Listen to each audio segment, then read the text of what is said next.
अस्सलाम वालेकुम सर। वालेकुम अस्सलाम। चलें जी, थोड़ी देर तक करते हैं स्टार्ट, ज़रा 1 मिनट बाद अटेंडेंस।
ओके जी, let me start the attendance. Abdul Moid Mirza,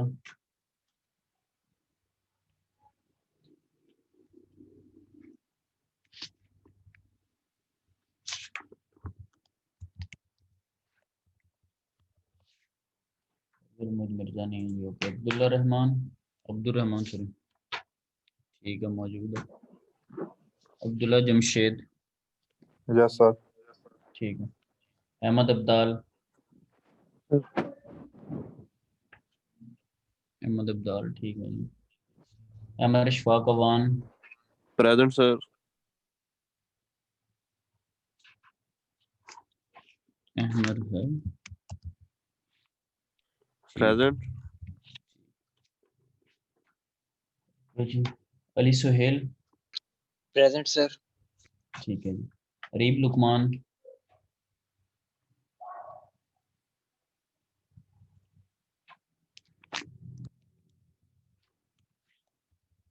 Areeb नहीं है जी।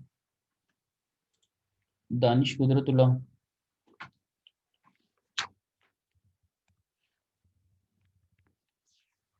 दानिश नहीं है। फहीम अफजल,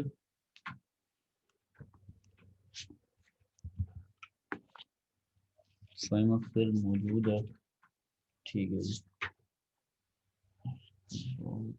शाम सरवर,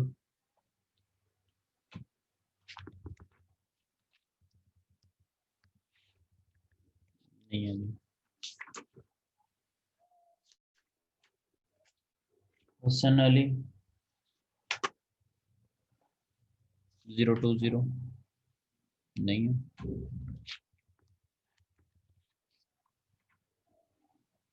खुरम शहजाद,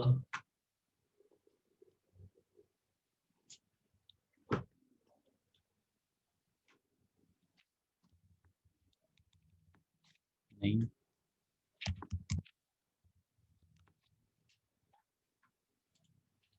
मोहम्मद अली हसन 035,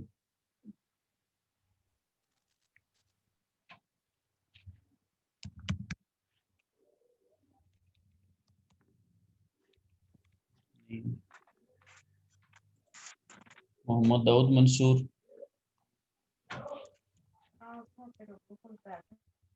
मंसूर भी नहीं। Mohammad Farooq, yes sir. ठीक है। मोहम्मद हसाम सदीक,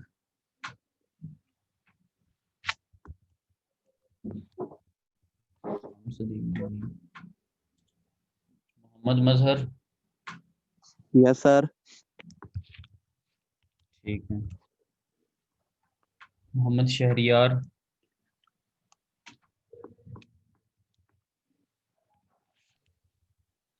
शहरियार नहीं। Mohammad Umar Farooq, yes sir. ठीक। मोहम्मद उमर हयात, ठीक है। Mujtaba Aamir, present sir. ठीक है। सन्नान आमिर,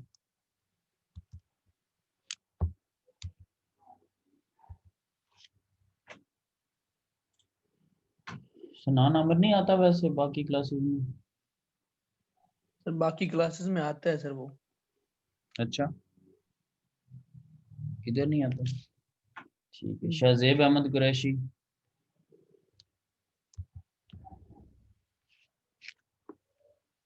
शाहजेब अहमद कुरैशी नहीं है। फिराज खालिद। Present sir. ठीक है। सुहेल करीम भुट्टी। Present sir. ठीक है। सैयद हैदर अली तिरमजी। ठीक है। ज़ैर इफ्तिखार।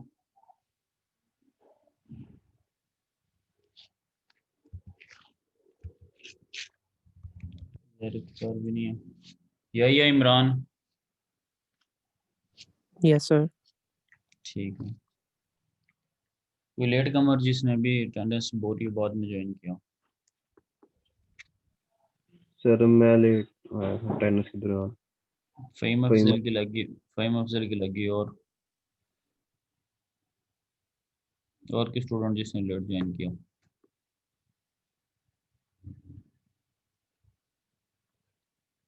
चलें ठीक है, अटेंडेंस सेव कर देते हैं, अभी थोड़ी देर में स्टार्ट करते हैं।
जी आज हम सोलर पे स्टार्ट करते हैं।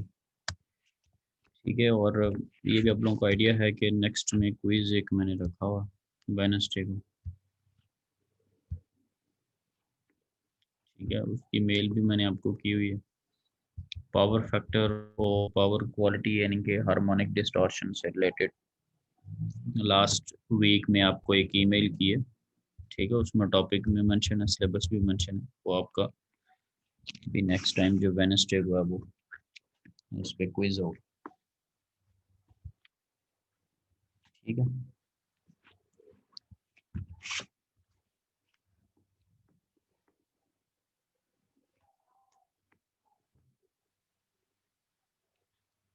प्रीवियस आपने क्विज दिया था, अब आप इस काबिल हैं कि आप जो है वो डॉक्यूमेंट को जो प्रॉपर उसको कैम स्कैनर के थ्रू स्कैन कर लें या उसको बना लें। लैपटॉप कितने लोगों के पास है अभी, जो फॉर एग्जांपल ऑब्वियसली मेरे ख्याल से सबके पास डेस्कटॉप या लैपटॉप है सबके पास। बंदा जो फोन से करता हो। Yes sir. और यस चलें सर। अज्यूम कर लेते हैं कि सबके पास है फोन से, यानी कि जो करते हैं फॉर एग्जांपल मोबाइल फोन और पेज से। यानी कि लैपटॉप अगर है जानबूझ के यूज़ नहीं करते तो वो भी इस कैटेगरी में नहीं आते। जो यानी कि लैपटॉप या सिस्टम वैसे नहीं यूज़ करे, सपोज पेज पे करते हैं और सेल फोन पे फिर उसको मतलब सारी चीज़ों को मैनेज करते हैं, वो कोई स्टूडेंट है।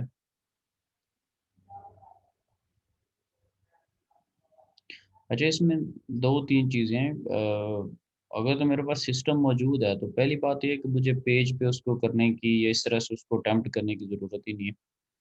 मैं उसको वर्ड के ऊपर कर लूँ और चाहे वहाँ पे वर्ड की फ़ाइल मैं अपलोड कर दूँ, चाहे मैं वहाँ पे पीडीएफ की फ़ाइल अपलोड कर दूँ। तो वर्ड की फ़ाइल आपको पता है ना कि आप उसको सेव एज़ पीडीएफ में जो है वो कर सकते हैं। कोई भी अगर वर्ड की फ़ाइल है आपके पास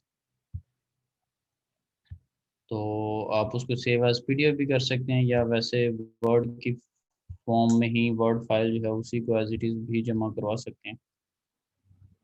ठीक है, उसमें कोई इतने इशू वाली बात नहीं है। फॉर एग्जांपल अभी मैंने स्क्रीन पे ना आपको एक वो वर्ड का एक डॉक्यूमेंट आ रहा होगा नज़र शायद, ऐसे ही Yes, sir.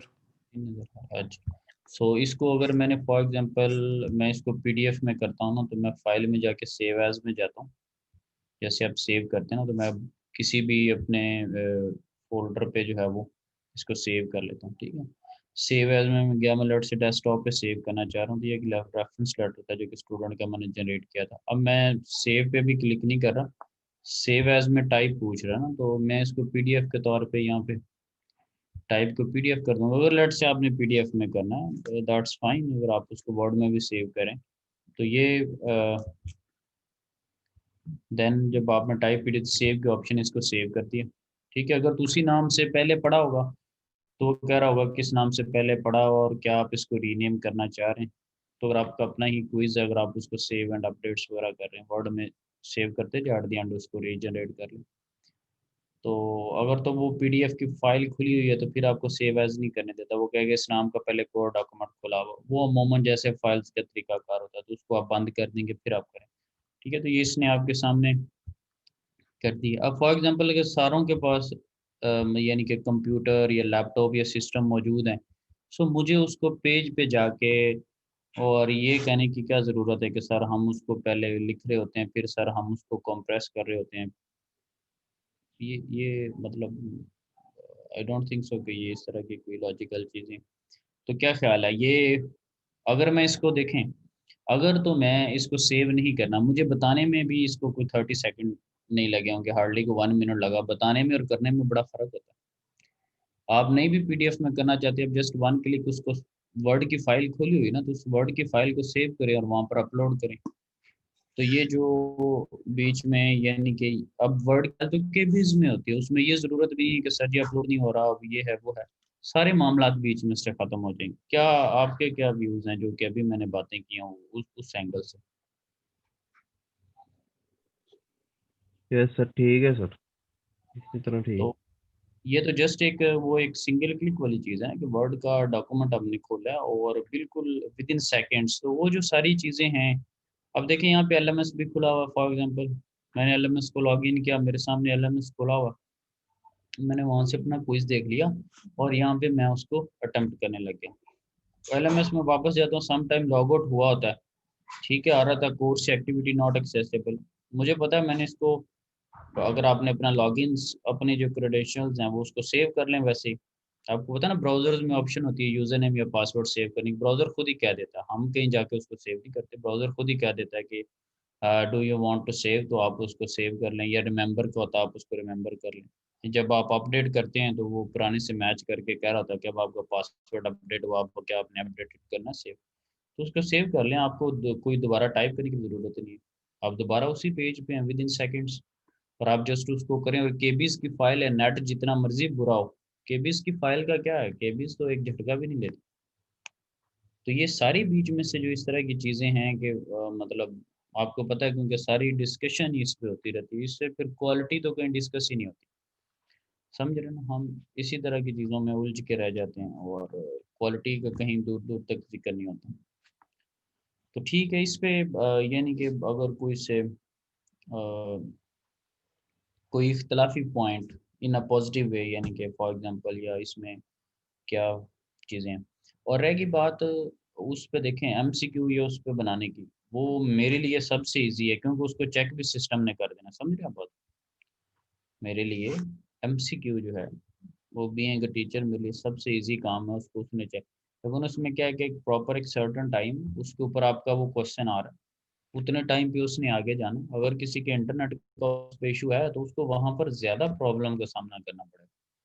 बस उसमें ये है कि उसमें यहाँ पर आप जानबूझ के भी, कुछ लोग जो बीच में कुछ को जेन्युइन इश्यूज होते हैं और कुछ जानबूझ के एंड पे उसको कॉपी पेस्ट करके और उसमें ये लॉजिक पेश करने की कोशिश करते हैं कि उनका नेट ठीक नहीं आ रहा था, ये इस तरह के यहाँ पर इंटेंशनली इश्यूज हैं। एमसीक्यू में क्या होता है कि आपको पता है कि टाइमर लगा हुआ है, आप वहाँ पर ये नहीं कह सकते कोई तस्वीर का बहाना, कोई मोबाइल का, कोई स्क्रीन का, कोई कैमरे का, आप चुप करके फिर उसको सॉल्व कर रहे थे, आपका 1 नंबर आया, आपका 10 आए, आपको वो कबूल होते हैं। यहाँ पर आप चीज़ों को मैनिपुलेट करते हैं, ठीक है, 1-2 का इशू होता है, 8-9 बीच में और शामिल हो जाते हैं। ठीक है, तो वो एक मैनिपुलेट करते हैं कि यूँ हो रहा था, इस तरह हो रहा था। क्योंकि जहाँ पर हमारे पास गुंजाइश होगी हम अपना काम दिखा देंगे। सो अगर हम इन सारी चीज़ों के अगर पॉजिटिव वे में देखें कि यार एक 20 या 25 मिनट का टाइम मिला हुआ और हमें प्रोसीजर के नंबर भी मिल जाएंगे। अब एमसीक्यू में मैं आपका प्रोसीजर तो नहीं देखने लगा। आप ईमानदारी से बताएं, जो कैपेसिटी फैक्टर वाला आप सारे लोगों ने क्वेश्चन किया है, ठीक है, उसमें आंसर तो एक आध लड़के का ठीक है, बाकी तो सबको उसमें जीरो मिल गया ना। तो आपको नंबर उसमें मिले हुए या नहीं मिले हुए? कैपेसिटी फैक्टर वाला जो आपने सॉल्व किया सबने, आपको उसके प्रोसीजर के मार्क्स मिले हुए? क्या ख्याल है? तो बंदा बोल ही नहीं रहा भाई, मैं जिन्नात से Yes, क्या? हाँ? या मैं कहीं कब्रिस्तान में मौजूद और मैं अस्सलाम वालेकुम या हलल कबूर कह रहा हूँ? No, sir. नहीं सर। हाँ जी। तो अब एमसीक्यू पे अगर आते हैं तो आप, मेरे ख्याल से शायद एक का वो आंसर तक ठीक था, क्योंकि आपने कैपेसिटी फैक्टर प्रॉपर्ली यूज़ नहीं किया हुआ था ना। मैंने फिर भी सबको नंबर दिए हुए थे, मुझे एक स्टूडेंट का याद है, if I am not wrong, तो मेरे ख्याल से 28 की स्ट्रेंथ है, तो 27 को उसमें से उस पर्टिकुलर क्वेश्चन में 0 नंबर मिले। तो अफोर्ड कर सकते हैं तो मैं उससे कर लेता हूँ। मेरे लिए देखें, मैंने वंस आई हैव क्रिएटेड, मैंने बना दिया, मैंने उसको सेव कर दिया और सिस्टम ने चेक कर लेना, सिस्टम ने आपको नंबर बता देने, मैंने जस्ट वन क्लिक करना, उसने मुझे रिपोर्ट जनरेट कर देनी और नंबर लगे लगाए आ जाने। बात समझे आप? तो अब उस पे देख लें क्या सूरत हाल, समझ ना बात? ठीक है, तो फैसला कर लें कि कौन से वाले पे करवाना है। मुझे कोई उस पर एतराज़ नहीं, लेकिन ये है कि क्योंकि हम चूँकि कर चुके हैं और मैंने अब आपको एक डिफरेंट वे में बता दिया, क्योंकि अब लेट्स से मुझे पता है कि आप पेज पे कर रहे हैं, उस पे आप फॉर एग्जांपल कैम स्कैनर को अगर यूज़ करते भी हैं, वो बहुत ज़्यादा लेंथी या उस तरह की चीज़ें हो ना जो बन नहीं सकती, या उस टाइप की कुछ चीज़ें हो, तो देन माइट भी हमें हो सकता है कि हम इस तरह की चीज़ें यूज़ करें। बाकी अगर वर्ड में कोई ड्राइंग वगैरह भी हो तो बंदा उसको पेंट में भी बना सकता है, पेंट में बना के वो जो पिक्चर होती है उसको यहाँ पे पेस्ट भी कर सकते हैं। इन एनी केस अगर इस तरह की भी कोई चीज़ है हमारे पास,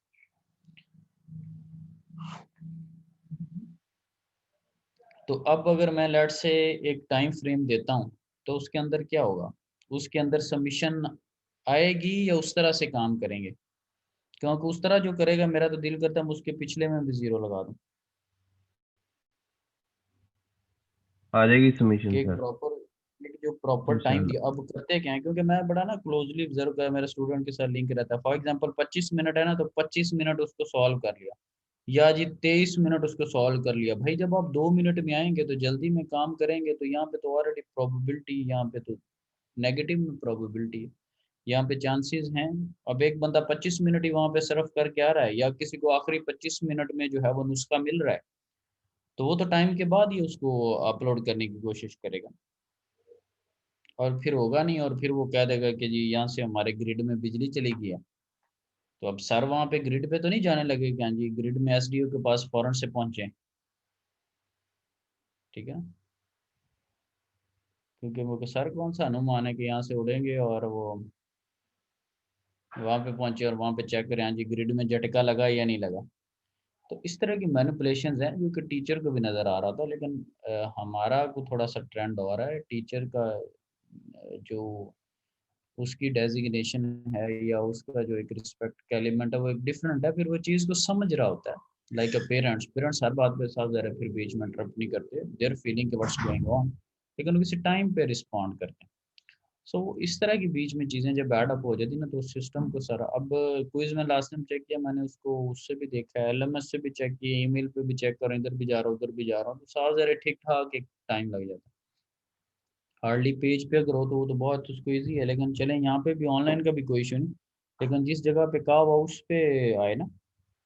कुछ एक दो बीच में ऐसी अटैम्प्ट्स भी थी जो कि मुझे पता है जिन्होंने एलएमएस पे जाके अटैम्प्ट खोली भी नहीं है, ठीक है, और अटैम्प्ट ही या आई डोंट नो कि खोली है या किस तरह से खोली, बाद में आ रहा था ये एलएमएस पे, यानी कि अटैम्प्ट में नहीं आए हुए, शायद किसी दोस्त से पिक्चर मंगवाई है या माइट भी कोई जो कोई भी इशू था, तो इस तरह का भी सिनेरियो है बीच में। ठीक है। तो आई होप सो कि इस तरह की चीज़ों को नहीं होना चाहिए, क्योंकि हम कोई काम की बात करें, कोई टॉपिक की बात करें, कोई ये बात करें कि अच्छा ये क्वेश्चन इनका वीक रह गया था, अगली दफ़ा इस क्वेश्चन को बेहतर कर लें, तो इस तरह की बेसिकली डिस्कशन होनी चाहिए। ये जो चीज़ें हैं, इस टाइप की चीज़ें होनी चाहिए। ठीक है।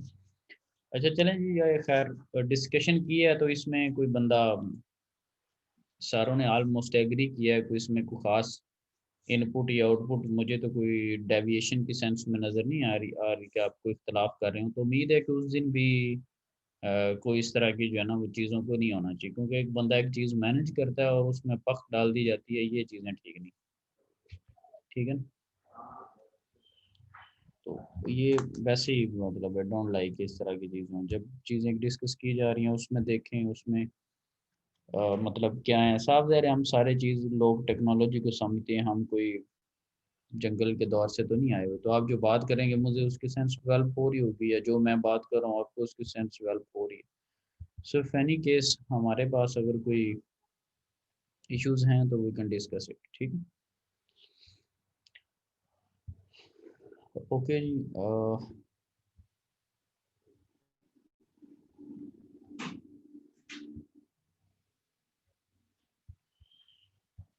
अच्छा अभी जो पहले जो हमने टॉपिक पढ़ लिया विंड वगैरह के ऊपर पढ़ लिया, ठीक है। पहले चैप्टर में हमने बिल्कुल इंट्रोडक्शन और रिसोर्सेज और उनके गुड बैड्स और एडवांटेज डिसएडवांटेज और टेक्नोलॉजीज को एक्सप्लोर किया था। उसमें पहले चैप्टर में भी एक विंड की स्लाइड होगी, लेकिन समहाउ जब यहाँ पर हमने देखा तो we have discussed in a very detail के हमारे पास क्या क्या चीज़ें होती हैं, क्या और कैसे हमने उन सारी चीज़ों को विजुलाइज किया। सो विंड से related we are in a good position. So उसके बाद हमने सोलर को भी देखा था, और सोलर के अंदर पीवी जो पैनल्स होते हैं फोटोवोल्टिक, उसको हमने देखा। और फिर उसके अलावा कुछ कंसंट्रेटेड की हमने चीज़ें पढ़ी थी कि कंसंट्रेटेड में सीपीवी होता है या सीएसपी होता है। कंसंट्रेटेड सोलर पैनल है हमारे पास, ठीक है, या कंसंट्रेटेड सोलर थर्मल है हमारे पास। और दूसरी सेंस में हमारे पास कंसंट्रेटेड फोटोवोल्टिक थे। ठीक है। सो अब इन चीज़ों को तो खैर हम इस चैप्टर के बाद में पढ़ेंगे, क्योंकि पहले सोलर का सिंपल पढ़ लेंगे पीवी से रिलेटेड, और फिर उसकी कंसंट्रेशंस के ऊपर जाएंगे, फिर कंसंट्रेटेड के पॉइंट पे जाएंगे। तो ये तो खैर एक बात की बात। बिफोर दैट हमने पीवी का प्रॉपर पढ़ना है, यानी कि फोटोवोल्टिक जो होते हैं, जो पीवी पैनल्स होते हैं, जिनको आप रफ लैंग्वेज में सोलर ये प्लेट्स का नाम दे रहे होते हैं। तो दैट इज़ अ पैनल, और उसके ऊपर छोटे छोटे सेल्स लगे होते हैं। ठीक है। और अगर आपने उसको विजुलाइज किया हो, अगर लेट मी सी वन थिंग,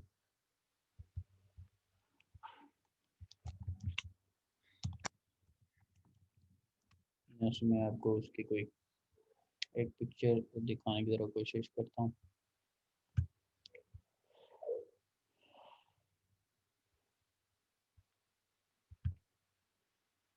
ये अगर आप इसको देखें तो ये छोटे छोटे सेल्स हैं।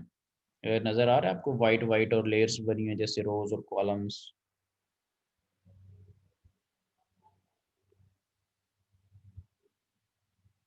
Yes sir. ठीक है। तो ये बेसिकली सेल्स हैं। ठीक है। एक सेल जो है फॉर एग्जांपल हमारे पास 0.7 वोल्ट हमें दे रहा होता है, लाइक जैसे आपके पास एक सिलिकॉन है ना, तो सिलिकॉन का जो वोल्टेज है उसके अक्रॉस जो पोटेंशियल बैरियर है, जो voltage drop across the silicon है, आपको पता है जब सिलिकॉन डायोड जब कंडक्ट कर रहा होता है तो क्या वोल्टेज आपको दे रहा होता है, जब वो कंडक्शन मोड में होता है या ऑन स्टेट में होता है, तो उसके क्रॉस सर अगर आप वोल्टेज मेजर करें तो कितने आ रहे होंगे? 0.3 सर। 0.3 एक ने कहा जी, और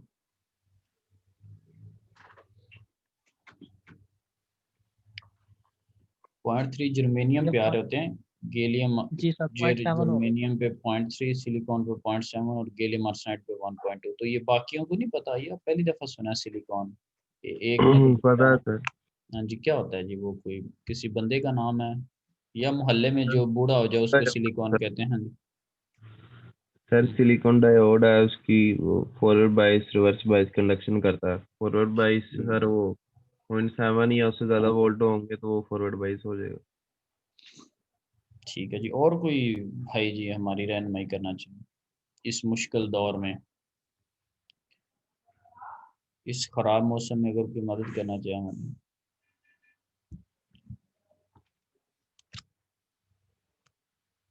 बस एक दो बंदे हैं जिनको जो पता है।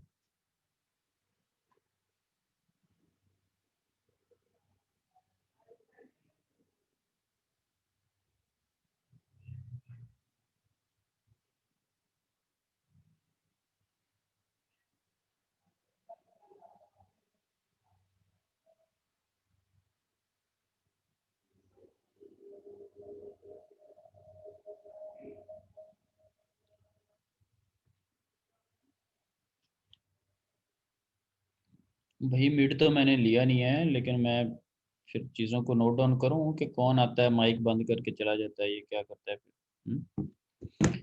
या बताना है सबने कि क्या होता है बारी बारी। मैं बस 16 पार्टिसिपेंट्स है ना अभी, तो मुझे निकाल के 15 लोग हैं, दो बता रहे हैं जी ये कुछ होता है, तो बाकी बाकी की तरह नाश्ता वगैरह करने गए हैं।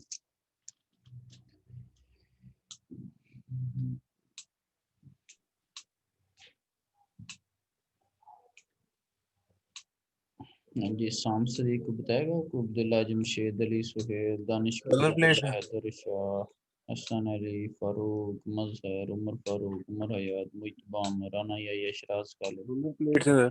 तो कोई बताएगा ये सिलिकॉन का मसला बन गया, ये क्या होता है? कोई डायोड का भी रोला पड़ गया यहाँ पे, तो मामला थोड़ा हल करवा दें। सोलर प्लेट्स है, सोलर प्लेट्स। कौन सी प्लेट्स?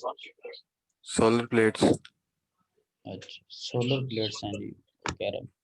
और जी कोई बंदा?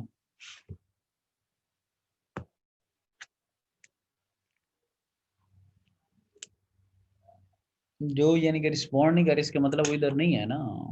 ठीक है, मैं ठीक है। सर ये जो सिलिकॉन होता है ये तो पुअर कंडक्टर ऑफ इलेक्ट्रिसिटी होता है। सिलिकॉन जो होता है वो क्या होता है? Pure conductor of. Poor conductor of electricity होता है। ठीक है। तो फिर हम इसको सोलर में मतलब हीट के लिए क्यों यूज कर रहे होते हैं? मतलब ये तो सेमीकंडक्टर हुआ ना। पहली बात तो ये कि हीट के लिए यूज नहीं कर रहे फिलहाल। हम इसकी जो प्रॉपर्टीज हैं उसको एक्सप्लॉइट करके फोटॉन्स जब मूव करते हैं तो उसकी वजह से हम फ्लो ऑफ चार्जेस ले रहे हैं इससे फिलहाल।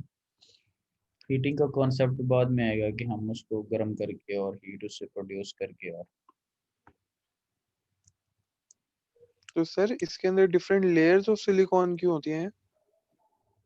नहीं, अभी तो सिलिकॉन डिस्कस हो रहा है ना, फिर डिफरेंट लेयर्स ऑफ सिलिकॉन भी आ जाएंगी ना, कि लेट्स से 3 जंक्शन है, 5 जंक्शन है, 7 जंक्शन है हमारे पास। मल्टी जंक्शन को भी हम डिस्कस करेंगे, वो भी हमारे पास कंसंट्रेटेड में यूज होता है। अभी इस पे एक ही लेयर है, अभी that is a single junction. अभी इस पे मल्टीपल लेयर हैं। हाँ जी, डिफरेंट वेवलेंथ्स को काउंटर करने के लिए हम कर करते हैं यूज, तो ये अभी बाद में आएगा 3-4 लेक्चर्स के बाद। हाँ जी, वैसे बताए ना कि ये क्या है, ये सिलिकॉन आपने तो उसका डिसएडवांटेज एक तरह का बता दिया कि जी वो पुअर कंडक्टर ऑफ इलेक्ट्रिसिटी है, और वो semiconductor, why we are using it. Electronic devices के अंदर जब आप सेकंड चैप्टर स्टार्ट किया होगा आपने, तो आपने डायोड को पढ़ा होगा। डायोड के अंदर आपने सिलिकॉन, जर्मेनियम, गैलियम आर्सेनाइड पढ़ा, और उस पर पीएन जंक्शन पढ़ा, और वहां पे कैसे इत्तेफाक कर लिया था कि we are happy with the. Sir ये स्विचिंग के लिए भी यूज करते हैं हम इनको, जी अगर वो सर अनकंट्रोल्ड स्विचिंग वगैरह करवानी हो। चलें जी, वो कह रहे हैं अनकंट्रोल्ड स्विचिंग वगैरह। तो सारे मुझे ये बताएं कि जब इलेक्ट्रॉनिक्स में पढ़ा था तो तब इसको क्यों एक्सेप्ट कर लिया था? क्या सर? सिलिकॉन, सिलिकॉन को वो कह रहे हैं कि ये पुअर कंडक्टर ऑफ इलेक्ट्रिसिटी है, तो हम इसको क्यों यूज कर रहे हैं? कोई अच्छा कंडक्टर यूज करना चाहिए, यानी कि कॉपर। फिर ये कहने का मतलब होगा कि कॉपर, एल्युमिनियम और इस तरह की चीजें। सर इसमें ये हो सकता है कि अगर मतलब कि अगर किसी जगह पे आपने कंडक्शन करवानी है फॉरवर्ड बाइस ही, और वापस वोल्टेज ना जाए, तो सर वहाँ पे फिर ये डायोड यूज कर सकते हैं, क्योंकि रिवर्स बायस के लिए ज्यादा वोल्टेज चाहिए होते हैं, तो अगर हो भी जाए तो उसके बाद फिर उसको वो यूज करने के लायक नहीं रहता। ये पॉइंट हो सकता रिवर्स को सर वैसे लेकिन ब्लॉक कर देता हूँ। ज्यादातर अप्लायंसेस में हम जो यूज करते हैं इसमें कॉस्ट फैक्टर भी तो हो सकता है। मतलब जैसे भी आपने कहा हम कॉपर वगैरह क्यों नहीं यूज करते, तो ये अर्थ क्रस्ट में से जो हमें मिल रहा होता है ये भी तो एक वजह हो सकती है कि हमें ये सस्ते में पड़ता है। ये सस्ते महंगे से पहले तो टेक्नोलॉजी की बात हो रही है ना, कि ये नहीं कि हम सेमी कंडक्टर्स को यूज करें और हम कंडक्टर्स वगैरह को यूज नहीं करें। कंडक्टर बेसिकली ऑलरेडी आपके पास कोई चीज़ मौजूद है, उसने जस्ट उससे कंडक्शन करवानी, उससे किसी चीज़ ने गुजर के जाना, ठीक है ना। यहाँ पर हम कुछ और मैकेनिज्म कर रहे हैं कि हमारे पास जो क्या उसको कहते हैं फोर्थ जो नंबर फोर्थ ग्रुप जो है अभी मेरे ज़हन से, अच्छा सेमी कंडक्टर। तो जो सेमी कंडक्टर है बेसिकली फोर्थ ग्रुप वाला, ठीक है, उसके बैलेंस शेल में 4 इलेक्ट्रॉन होते हैं। हम करते क्या है कि हम इसकी जब फिफ्थ ग्रुप के साथ या थर्ड ग्रुप जो है, ठीक है, उसके साथ जब इसकी हम बॉन्डिंग करवाते हैं, ठीक है, तो अब जब लेट से फोर वाला जो है सिलिकॉन हो गया कि जर्मेनियम है, गैलियम आर्सेनाइड है, फोर्थ ग्रुप ने जब आपने उसकी डोपिंग करवानी है, जब आप सेमीकंडक्टर्स वगैरह को फर्दर यूज़ करते हैं, तो फिफ्थ के साथ करवाएंगे 4 + 5 9 हो जाएगा, तो अब इसके पास एक इलेक्ट्रॉन एक्स्ट्रा। और जब इसी चीज़ को जब आप फोर्थ ग्रुप वाला जो एलिमेंट है सिलिकॉन, इसको जब आप थर्ड के साथ ऐड करेंगे तो 4 + 3 दैट इज 7, इसने एक अभी जो है वो इलेक्ट्रॉन लेना है। तो ये जो एक के पास इलेक्ट्रॉन की ज्यादती है और एक ने जो इलेक्ट्रॉन लेना है, ये एक जो है वो एक्सेप्ट करने की पोजीशन पे है, और एक जिसके पास ज्यादा है वो डोनेट करने की पोजीशन में, जिसको आप डोनर कह लेते हैं, एक्सेप्टर कह लेते हैं, जिसको आप इलेक्ट्रॉन कह लेते हैं, दूसरे को आप होल कह लेते हैं, एक को आप नेगेटिव कह लेते हैं, एक को आप पॉजिटिव कह लेते हैं। तो ये कंडक्शन में पार्टिसिपेट करेगा। जो चीज़ें एक्सप्लॉइट ही नहीं हो सकती, फॉर एग्जांपल कंडक्टर है वो ऑलरेडी आपके पास कंडक्शन में पार्टिसिपेट कर रहा है, that is already available. Insulator है वो फुली नॉट अवेलेबल। तो हम बेसिकली जो सेमी कंडक्टर्स हैं इनको यूज़ कर रहे थे, इनको फिर एक्सप्लॉइट करके, और जी ये जब चीज़ बन जाती है आपके पास, जिसको मैंने कहा कि एक के पास इलेक्ट्रॉन ज़्यादा है, वो क्या बन गया, उसको आप एन कह रहे होते हैं, एन फॉर नेगेटिव और माइनस साइन इलेक्ट्रॉनिक, और जिसके पास कमी है उसको आप क्या कह रहे हैं, पी कह रहे हैं आप उसको। और ये कमी और ज्यादती बनी कैसे है, ये सेमी कंडक्टर्स फोर्थ ग्रुप को आपने थर्ड के साथ मिलाया तो 7 बना है, तो एक की कमी है। फोर को जब फिफ्थ के साथ मिलाया 4 + 5 9 बना, तो एक की एक्स्ट्रा, एक ज्यादा है। तो ये जब पी और एन दोनों मिलते हैं तो फिर आप उसको कहते हैं कि पी एन जंक्शन, जिसको आप कहते हैं कि पी और एन। तो वो एक फिनोमेना है आपके पास के, फॉर एग्जांपल ये कुछ चीज़ें जो है ना आप लोगों की फिंगर टिप्स पे होनी चाहिए। बेसिकली तो करंट ही इलेक्ट्रॉनिक करंट फ्लो कर रहा था, आप उसको कन्वेंशनल ले रहे होते हैं। लेट मी सी वन थिंग।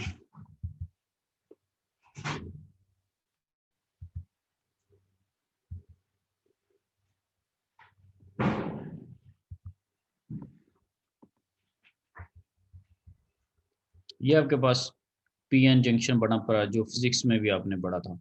तो होता क्या है कि पी और एन के साथ साथ जो लेयर होती है वहाँ पे पॉजिटिव और नेगेटिव चार्ज एक्युमुलेट हो जाता है। फर्दर वो चार्ज वहाँ से दूसरी तरफ नहीं जा पाता। पहले तो क्या होता है कि पहले आपके पास इलेक्ट्रॉन्स और होल्स वो रिकम्बाइन होते हैं, डिफ्यूज होते हैं, ये एक साइड से उठ के दूसरी साइड पे आने की कोशिश करते हैं। वो जितने आ जाते हैं ठीक है, फिर क्या होता है कि उनमें एक बैरियर बन जाता है और वो फर्दर बैरियर को क्रॉस नहीं कर सकते। और अगर उसको क्रॉस करवाना है तो आपको एक सर्टेन एनर्जी रिक्वायर होगी। लाइक वाइज सिलिकॉन के केस में जो बैरियर बनता है, अगर मटेरियल सिलिकॉन का हो, अगर सिलिकॉन फोर्थ ग्रुप में से सिलिकॉन को चूज किया जाए बॉन्डिंग के लिए, तो आपके पास जो बैरियर होता है उसको अगर क्रॉस करवाना तो 0.7 की एनर्जी चाहिए होगी। जर्मेनियम को अगर आपने यूज किया हुआ पी एन जंक्शन को बनाने के लिए, पी और एन मटेरियल को बनाने के लिए, तो आपको 0.3 वोल्ट की एनर्जी रिक्वायर। अगर गैलियम आर्सेनाइड को आपने यूज किया हुआ तो यू नीड 1.2। तो ये पर्टिकुलर वोल्टेज इसको आप थ्रेशोल्ड वोल्टेज कह रहे हैं, कोई इसको ब्रेक डाउन वोल्टेज इसको कह रहे हैं, कोई इसको पोटेंशियल बैरियर के लिए जो वोल्टेज रिक्वायर है वो कह रहे हैं। ये इतनी इतनी एनर्जी रिक्वायर होगी फिर जाके वो कंडक्शन स्टार्ट करता है, जिसको आप बाइसिंग कहते हैं, किसको आप फॉरवर्ड बाइस किया हुआ है, बाइस का वर्ड साथ में यूज होता है। When there is no biasing, फिर आपके पास एक पोटेंशियल बैरियर जो है वो क्रिएट हो जाता है। सो जब आप उसको फॉरवर्ड बाइस करेंगे, अब होता क्या है कि इलेक्ट्रॉनिक डिवाइसेस सर्किट्स के अंदर आपने कंडक्शन कैसे करवाई, आपने एक बैटरी लगा दी। क्या किया था, लगाए हुए थे या नहीं लगाई हुई थी बैटरीज, वोल्टेज सोर्सेज, इस तरह की चीजें? यस सर लगी। वहां से एनर्जी उसको मिली थी। सोलर के केस में एनर्जी कहाँ से मिलेगी? सोलर के केस में आप तो साफ ज़रा साथ में उसको कोई वोल्टेज सोर्स तो नहीं ले रहे। सोलर को तो आप ऑलरेडी चाह रहे हैं, सोलर में तो आप ऑलरेडी चाह रहे हैं कि मैं सनलाइट को यूज़ करके मैं इलेक्ट्रिसिटी जनरेट कर लूँ, सनलाइट को यूज़ करके इलेक्ट्रिसिटी जनरेट कर लूँ। अगर आपने बिजली से उसको एक्सप्लॉइट करवा के डायोड को यानी कि पीएन जंक्शन को फॉरवर्ड करवाना या चलाना है, तो फिर तो कोई पर्पज़ ना हो। जो चीज़ आपको चाहिए आपको, तो आप तो उसी को इस्तेमाल करके काम चला रहे हैं। तो हमारा यहाँ पर पर्पस सिलिकॉन को फॉरवर्ड में चलाना या ये काम नहीं है। हमारा काम ये है कि हम किसी तरह इस बैरियर को क्रॉस करवा दें और हमें इलेक्ट्रॉन्स फ्लो होते हुए नजर आए। और जब इलेक्ट्रॉन्स फ्लो होंगे, इलेक्ट्रॉनिक फ्लो होगा, तो फ्लो ऑफ चार्जेस करंट होता है हमारे पास, हमें करंट मिल जाएगा। और यही हम चाहते हैं, इलेक्ट्रिकल एनर्जी हम चाह रहे हैं। तो वो जो सनलाइट है वो एक्सप्लॉइट करती है, वो आपको एनर्जी प्रोवाइड करती है। जो एक सूरज का एक लेट्स से सनलाइट है, जो फोटोन है, वो एक सर्टेन एनर्जी कैरी किया, वो जब उसके ऊपर फॉल करता है तो उसका जो एनर्जी लेवल है वो अप हो जाता है, एनर्जी लेवल उसका एक्सप्लॉइट हो जाता है। वो कंडक्शन बैंड में साफ ज़ाहिर उसको लेके जाने की कोशिश करेगा, वो कंडक्ट करेगा, वो फ्लो करेगा। इलेक्ट्रॉनिक डिवाइसेस और सर्किट्स के अंदर वही आप exploitation with the help of battery कर रहे थे, वहाँ पे सिनेरियो कुछ और था। यहाँ पर आप उसको सोलर सेल्स के अंदर सनलाइट को यूज़ करके उसको एक्सप्लॉइट करें, क्योंकि सनलाइट एक फॉर्म ऑफ एनर्जी कैरी किए हुए जिसको आप यूटिलाइज करें। सो जब ये वाला सिनेरियो हमारे पास बिल्डअप होगा, जब फ्लो ऑफ चार्जेस होंगे, तो दोनों सूरतों में हमें जो है वो करंट हमें नज़र आएगा। तो ये एक वे है कि वाई वी आर यूजिंग के जी हम उसमें सेमीकंडक्टर्स क्यों यूज़ कर रहे हैं और हम उसमें कंडक्टर्स वगैरह क्यों नहीं यूज़ करें, क्योंकि सेमीकंडक्टर्स के पास 1 और 1 की प्लस माइनस है। जिसके पास ऑलरेडी सारे के सारे, जिसके ऑलरेडी जो वैलेंस शेल हैं वो अगर कंप्लीटेड हों, या जिसके वैलेंस शेल में फर्दर कोई गुंजाइश ना हो, तो यहाँ पर प्लस और माइनस 1 की होती है पी और एन के अंदर। तो इन चीज़ों को हम जब वो एक दूसरे की जो डेफिशिएंसी है या जिसके पास एक्स्ट्रा चीज़ है, वो जब दूसरे के पास जाता है, अलर्ट से डोनर है तो एक्सेप्टर के पास जा रही है चीज़, तो ये है, यही इलेक्ट्रॉनिक फ्लो हम उसको करवाना चाह रहे हैं। तो हम उसमें सेमीकंडक्टर्स को यूज़ करते हैं और उसके अंदर 4 होते हैं। 4 का जब कॉम्बिनेशन बनाते हैं विद 3 तो पी बन जाता है, और जब विद 5 उसका कॉम्बिनेशन आते हैं, प्रॉपर्टी वो टेबल सारा आपने केमिकल टेबल पढ़ा था केमिस्ट्री के अंदर, तो हमारे पास एन बन जाता है। दैट इज़ द वे कि ये किस तरह से चीज़ें चल रही हैं और क्या मामला है। ठीक है ना? तो इसको अगर पहले नहीं पता था तो इसको अब जो है वो अच्छी तरह से चीज़ों को क्लियर हो जाना चाहिए। ये अगर आप देखें तो फॉर एग्जांपल उसको 3 वाले को ट्राइवेलेंट कह देते हैं ना,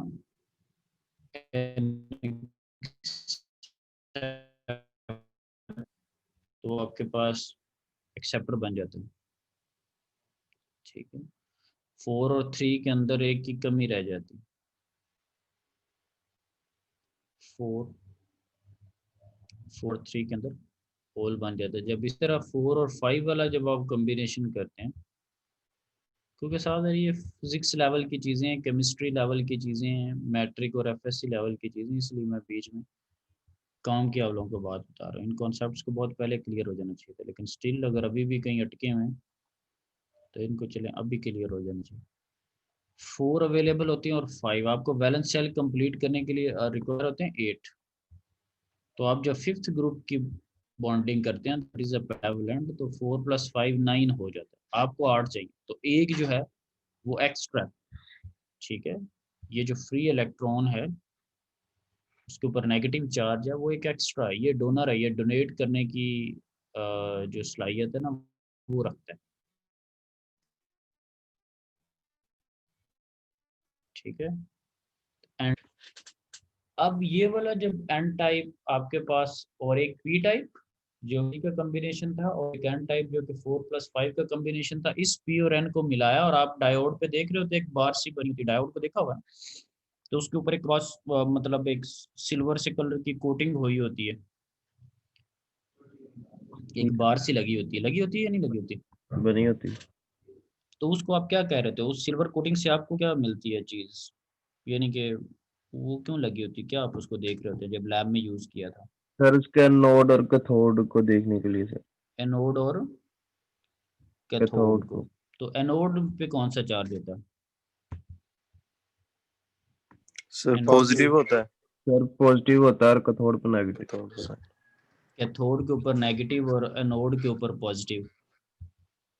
ठीक है, तो ये क्या है, ये पीएन ही नहीं है, क्या चीज है ये? यस सर वही। ये पीएन एक जंक्शन है, ठीक है, डायोड का। तो अब ये इसको अगर आपको वो पता है सिलिकॉन के लिए आप उसको 0.7 दे रहे हैं, 0.3 दे रहे हैं, एलईडी देखिए लाइट एमिटिंग डायोड जो होते हैं उनको कुछ और वोल्टेज चाहिए होता है, समझे? उनका मटेरियल ऐसा होता है कि वो ग्लो कर रहा है, उनको कुछ सर्टेन और वोल्टेज चाहिए होता है जिसको, तो आप समझ लीजिए कि किधर से सेमीकंडक्टर बनते हैं, कंडक्टर हम क्यों नहीं यूज कर रहे हैं जी, why we are using semiconductor, और क्या मामला बन गए हैं और क्या चीजें।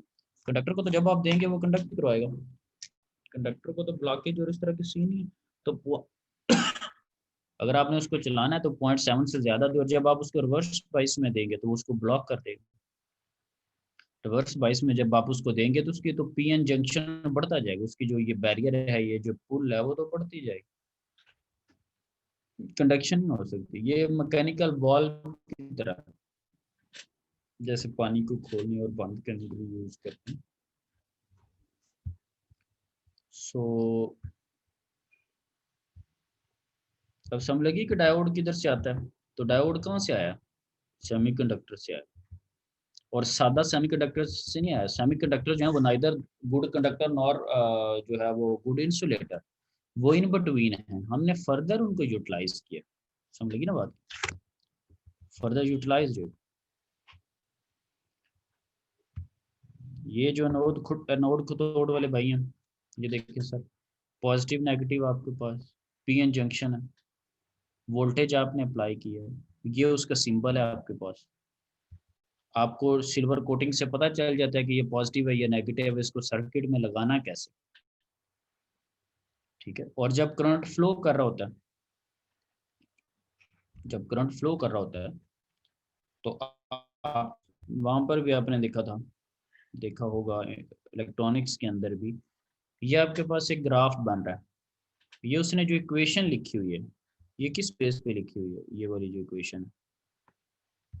और सबसे पहले आप ये बताएं कि ये जो ग्राफ है फॉर एग्जांपल अगर यूं बन रहा है तो ये कुछ वोल्टेज के बाद जाके यूं अप होने की कोशिश करता है, ये जैसे मैंने ग्राफ बनाया,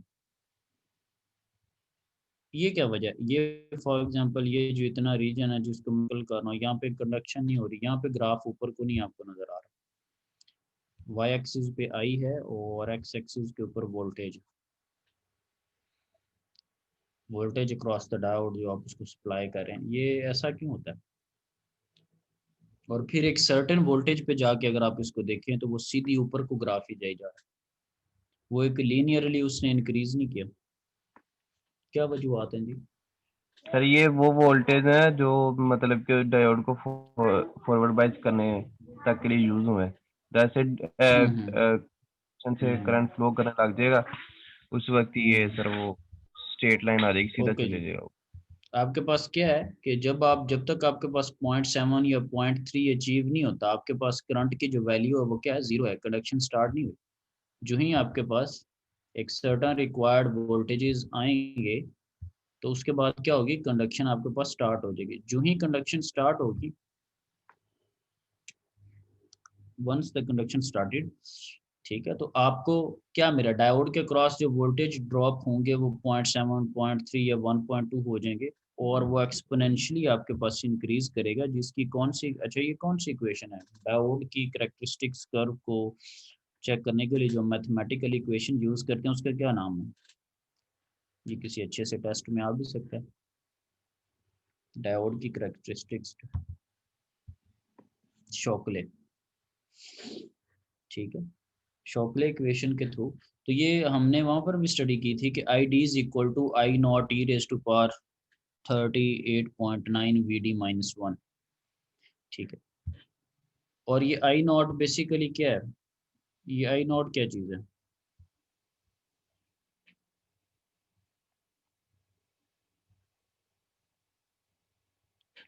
ये जो रिवर्स सर, बाइसिंग में जो सैचुरेशन करंट है सर।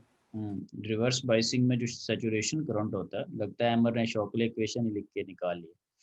तो जो आई नॉट है वो रिवर्स बाइसिंग के अंदर, ठीक है, सैचुरेशन इसको करंट कह रहे होते हैं। ये भी खैर एक फिर खैर मोहब्बत स्टार्ट हो जाती है ना। अब मेरा कोई कोर्स कुछ और है, तो बड़ी इसमें चीज़ें बेसिक सी जो पूछें तो खराबियाँ हैं वहाँ पर। VD voltage cross the diodes हैं।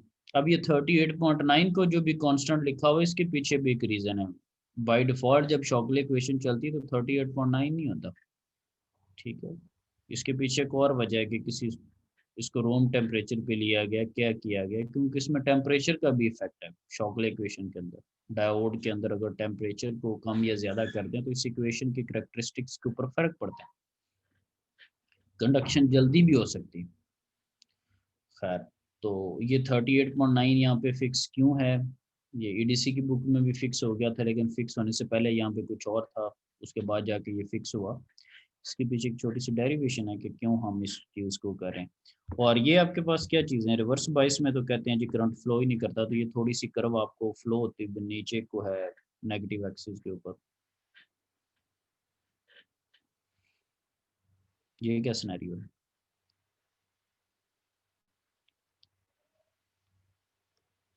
ये कौन सा करंट है?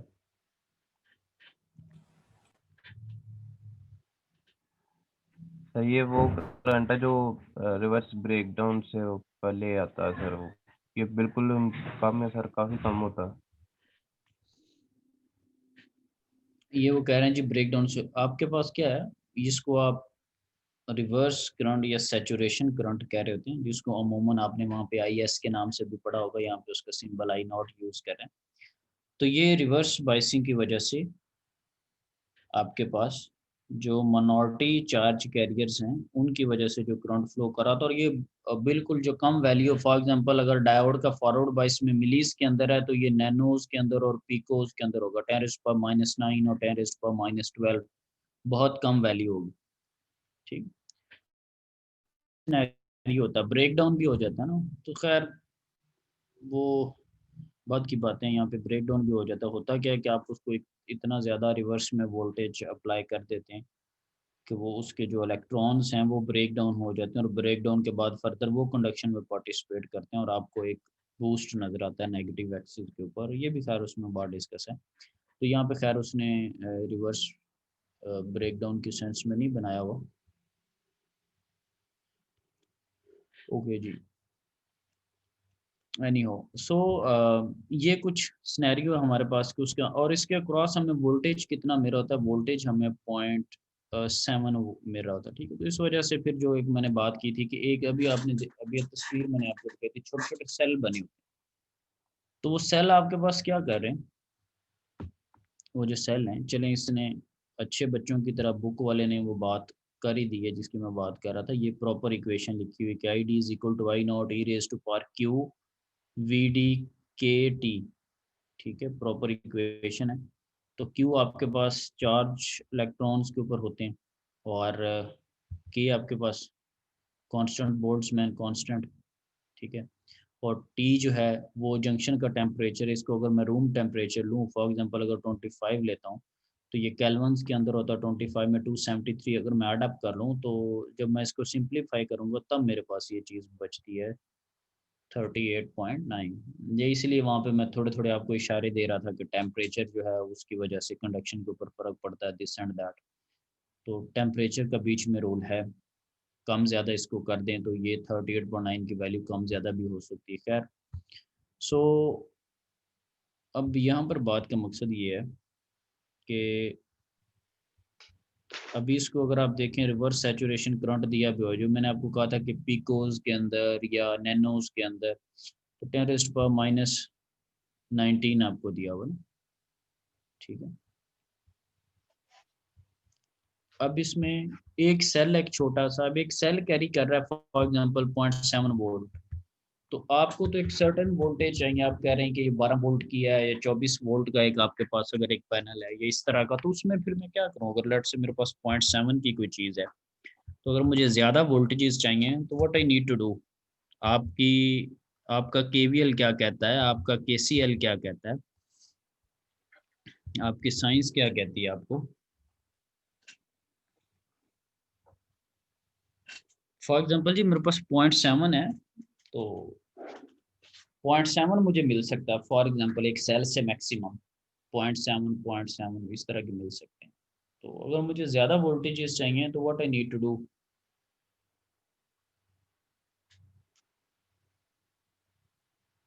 यूज़ मैंने सेल्स को ही करना है,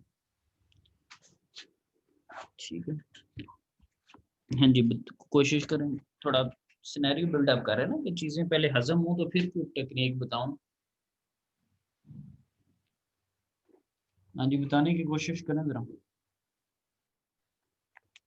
लेट से कि जी एक आपके पास जो सेल है वो 0.7 अगर आपको दे रहा है, what I need to do, कुछ नहीं, सो जाए। सर क्वेश्चन दोबारा पूछिएगा सर, वो मेरा नेट चला गया था। नेट चला गया था। 0.7 जी एक आपको सेल दे रहा है, ठीक है, 0.7 वोल्ट। मुझे लेट से 12 वोल्ट, 24 वोल्ट, 10 वोल्ट इस तरह के कुछ वोल्टेजेस चाहिए, और एक सेल मैक्सिमम 0.7 देता, तो मैं फिर क्या करूं? सर ऐड अप कर देंगे सारे सेल से वोल्टेज को, कोई इस तरह की स्कीम लगा। ठीक है, वो कह रहे हैं जी ऐड कर देंगे, कोई ऐसी स्कीम बना लें। ठीक है जी, ये कमेंट मेरे पास आ गया। और कोई? सेल्स को सीरीज में कनेक्ट कर देंगे। सर ज्यादा सेल्स को सीरीज में कनेक्ट कर देंगे सर। कह रहे हैं जी ज्यादा सेल्स को सीरीज में कनेक्ट कर।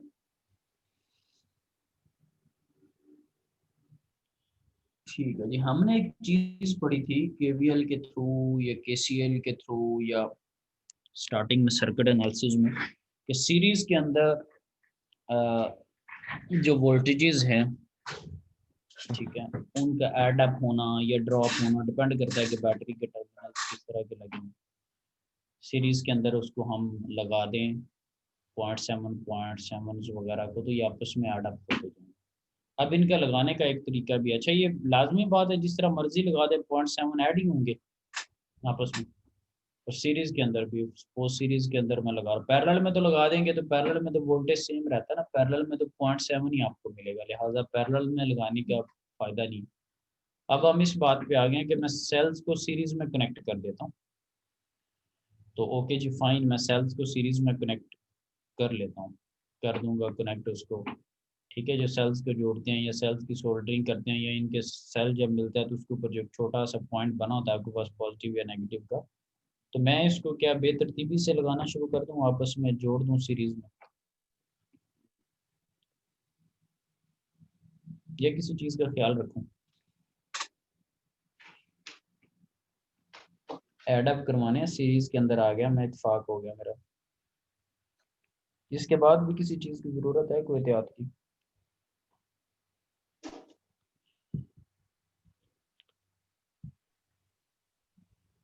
सर वो फिर सेल्स की कोई ना कोई प्रोटेक्शन के लिए भी कुछ लग सकता है सर। सेल्स को सर इसकी कोई ना कोई प्रॉपर कॉन्फ़िगरेशन तो होगी, मतलब ऐसे थोड़ी हम लगा सकते हैं सीरीज में।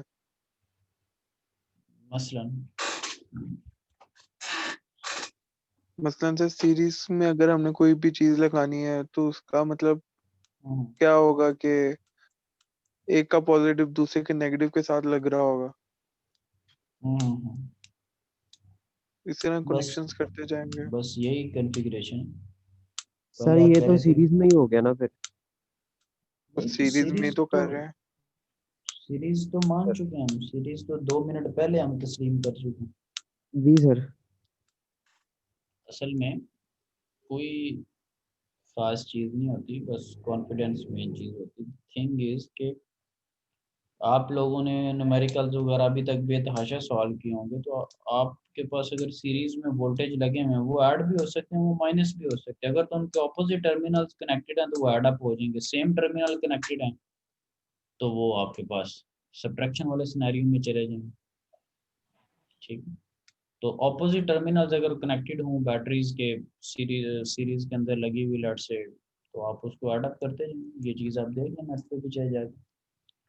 ठीक है, कि कब बैटरीज जो हैं, 2 बैटरीज अगर सीरीज में लगी, कब उसने प्लस में आना है, कब उसने माइनस में आना, तो ये बस कॉन्फ़िगरेशन हम उसको कर लेंगे। और अगर मुझे करंट की फॉर्म में, फॉर एग्जांपल अगर एक मेरे पास सेल है, ठीक है, तो मुझे कोई ना कोई सर्टेन जो है वो करंट प्रोवाइड कर रहा होगा। अब जब मैं वीडी को 0.7 मैंने कह दिया, फॉर एग्जांपल वीडी को मैंने 0.7 कह दिया से, भी आज मैं जस्ट इस पे हॉल बना रहा हूँ ना। अच्छा, वीडी को मैं उस पे वापस आता हूँ मेरा इक्वेशन पे। ये फॉर एग्जांपल मेरे पास इक्वेशन है, इसमें वीडी लेट से मैंने कह दिया जी 0.7 है। ठीक है, साफ ज़ाहिर है ना, एक पैनल लगा हुआ, ये तो नहीं है कि एक सेल सिलिकॉन का और एक जर्मेनियम का, एक गैलियम आर्सेनाइड का, 2 मिसाएं हों, ऐसे तो नहीं होगा। कोई एक स्कीम, एक पैनल खरीद रहे हैं, बस अब बहस खत्म हो गई है कि what will be the VD. तो यहाँ पे करंट की कोई ना कोई वैल्यू आ जाएगी फिर। Yes sir. करंट की डेफिनेट सी बात है, कोई ना कोई वैल्यू आपके पास जो है वो होगी। ठीक, अब फॉर एग्जांपल करंट की कोई सर्टन वैल्यू है जी, ठीक है, कुछ मिलीज के अंदर मेरे पास करंट आ रहा है। तो अब अगर किसी को करंट ज़्यादा चाहिए तो मैं क्या करूँ? फॉर एग्जांपल मैं इसमें करता हूँ, मेरे पास मिलीज के अंदर करंट है, तो मिली वाले करंट से तो काम नहीं चलेगा। चलें लेट्स से हमने सेल्स को जोड़ लिया, 12 वोल्ट बना लिए, तो या 24 वोल्ट बना लिए, या सपोज इस तरह की कोई काम कर लिया, तो इट फील्स कि यार कुछ रीजनेबल वोल्टेज है। अच्छा, पावर कैसे निकलती है? जब आप ये कह रहे होते हैं कि ये प्लेट जो है, जिसको आप प्लेट कह रहे हैं, टेक्निकली हम सोलर पैनल इसको कह रहे हैं, जो पैनल अलर्ट से मैं अगर कहता हूँ 100 वॉट का, तो 100 वॉट कैसे बनेंगे? पावर कैसे बनती है?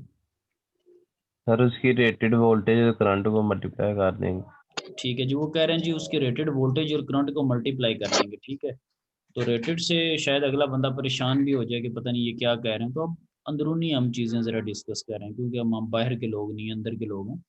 हमने अभी देखा कि एक सेल 0.7 दे रहा है, हमने काफ़ी सारे सेल्स उसमें लगा दिए और उसको हमने जोड़ दिया और कनेक्ट कर दिया।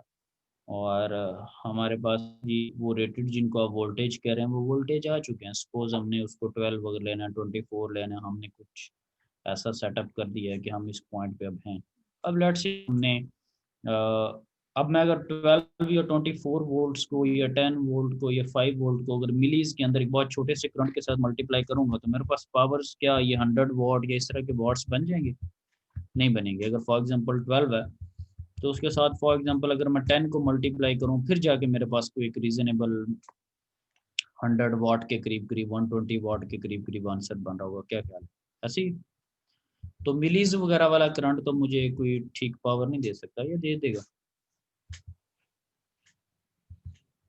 भाई शॉकले इक्वेशन के थ्रू, आईडी के थ्रू बहुत कम वैल्यू है, तो फिर क्या किया जाए?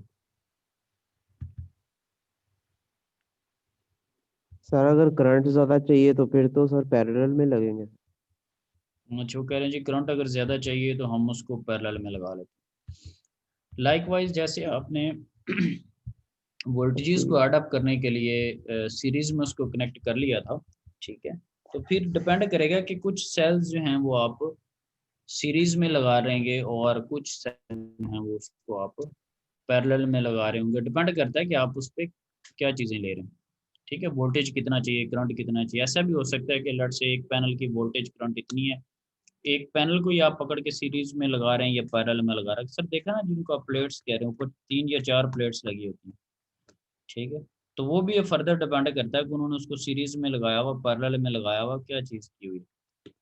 ठीक है, सपोज उनको सीरीज में अगर लगाया हुआ तो उनके वोल्टेजेस जो हैं वो ऐड अप हो जाएंगे। फॉर एग्जांपल एक प्लेट मेरे पास है जी 5 वाट की, मैं जस्ट एक इन रफ सेंस में कर रहा हूँ, ठीक है जी, और उसका सर्टेन वोल्टेज है। तो अगर मैं 5 वाट की जो प्लेट्स हैं इनको अगर मैं सारों को सीरीज में लगा दूं तो इनके वोल्टेज तो ऐड अप हो जाएंगे, लेकिन सीरीज में करंट सेम रहेगा।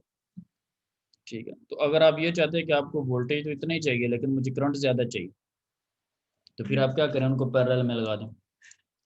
ठीक है, तो ये ट्रेड ऑफ जो है, ये ट्रेड ऑफ जो है वो चलती रहती है। ठीक है, कि आपने उसको किस में करना, और इसी तरह फिर मल्टीपल चीज़ें, हमें अपने घर के लोड का या चीज़ों का पता होता है और हम मल्टीपल चीज़ें फिर कनेक्ट कर रहे होते हैं। ठीक है ना, कि हमें सीरीज में चाहिए, पैरेलल में चाहिए। ये देखिए आपके पास एक फिगर 5.33 आपको नज़र आ रही है।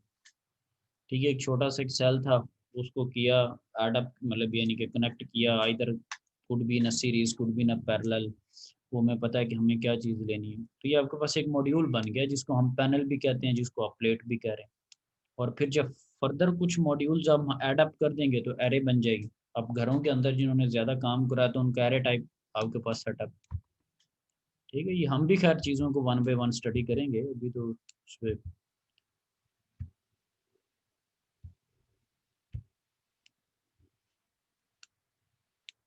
अब अगर आप यहाँ पर देखें तो 6 एम्पेयर के करीब करीब आपको आंसर मिला, 5.9, 5.87, 5. ये करंट का है।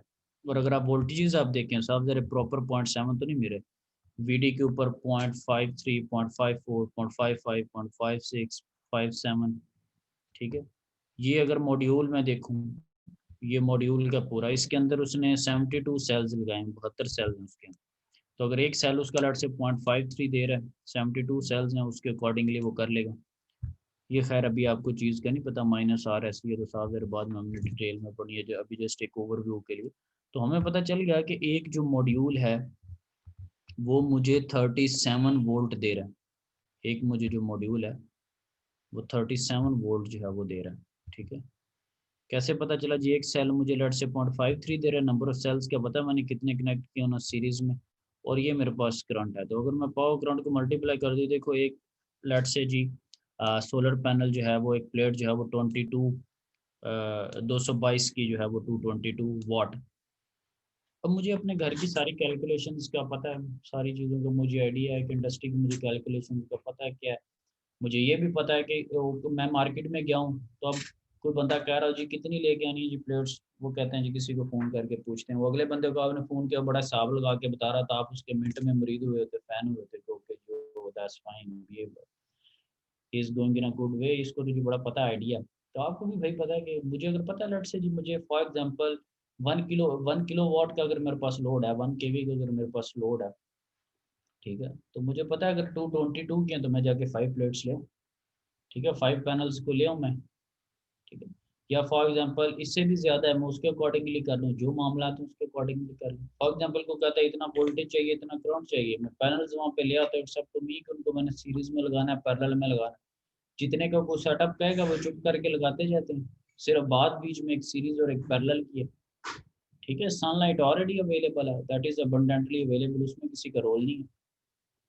समझ बात।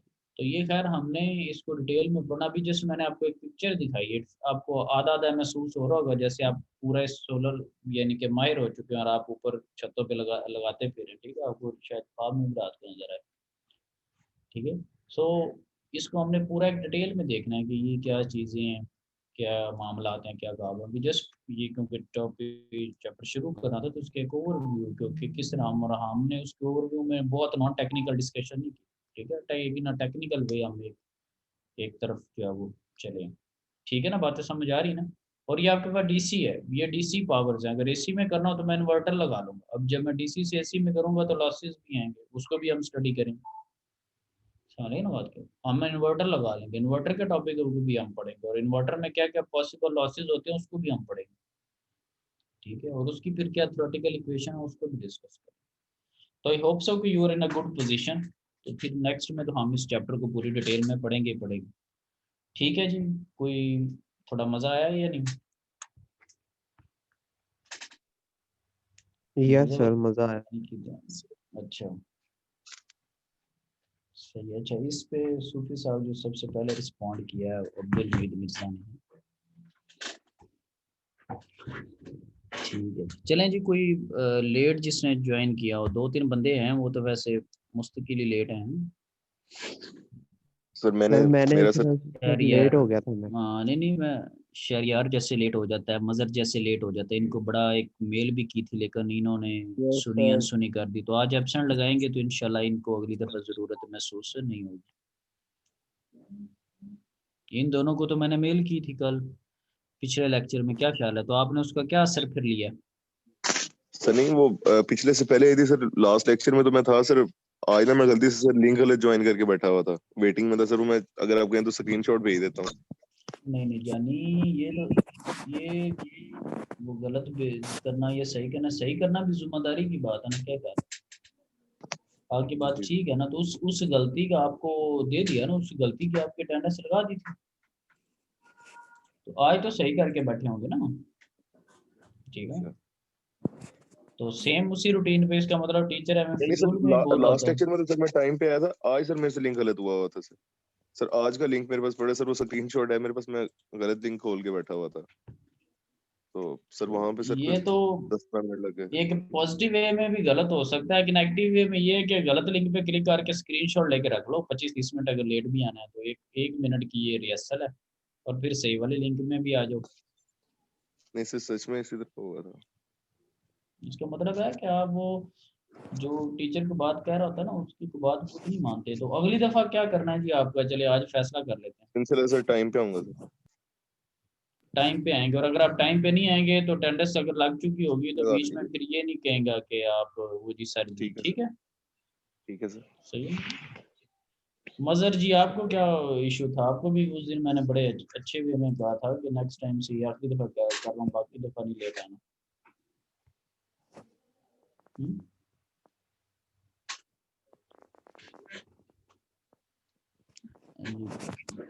ये किसकी कोई एक और भी सर दानिश। सर उजैर।